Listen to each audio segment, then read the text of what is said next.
现在的社交媒体几乎每天都在给我们推一种人生模板：自由等于成功，爽等于人生赢家，有钱等于厉害，不受拘束等于高级。久而久之，我们的审美标准就被训练了。我们开始觉得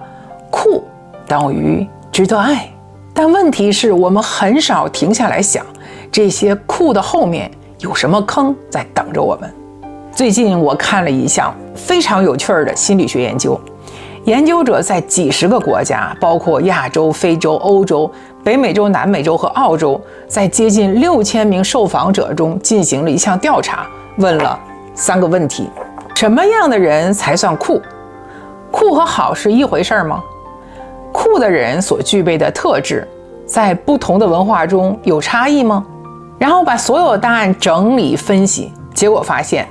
不管在什么地方，人们给出的答案非常接近，说明这不是文化偏见，而是一种普遍的心理模式。就是通常所说的好人有这些特点：守规矩、传统、稳重、温暖、随和，重视公平和普世价值，认真负责，情绪稳定。用大白话来说，就是靠谱型人格。而酷的人完全是另一种类型，他们往往是外向、享乐主义、有权势或影响力、爱冒险、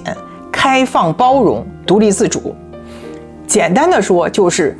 人生主角型人格。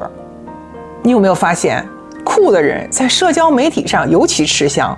他们经常晒旅行照、派对照、精致生活、高光时刻，存在感非常强，自然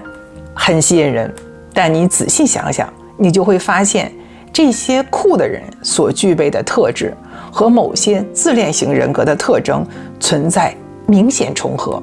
注意，我这里说的不是等号，也不是标签，大家看一下下面这个对照。虽然这些酷的特质都不是等于自恋，但概率上容易一起出现。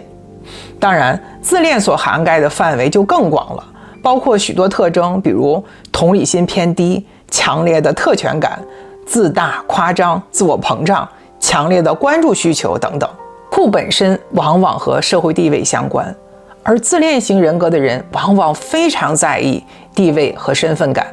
所以酷和自恋在某种程度上容易重叠。这里不是说酷的人就一定自恋，而是像天气预报一样，如果有乌云、潮湿、闷热等征兆，下雨的概率就会高，你最好带伞。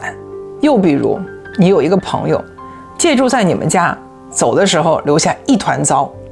拿走你的东西也不说一声，借你的车用，还的时候留下撞痕，那他下次来找你借钱，大概率还是会出现问题，不是100%，但可能性较大。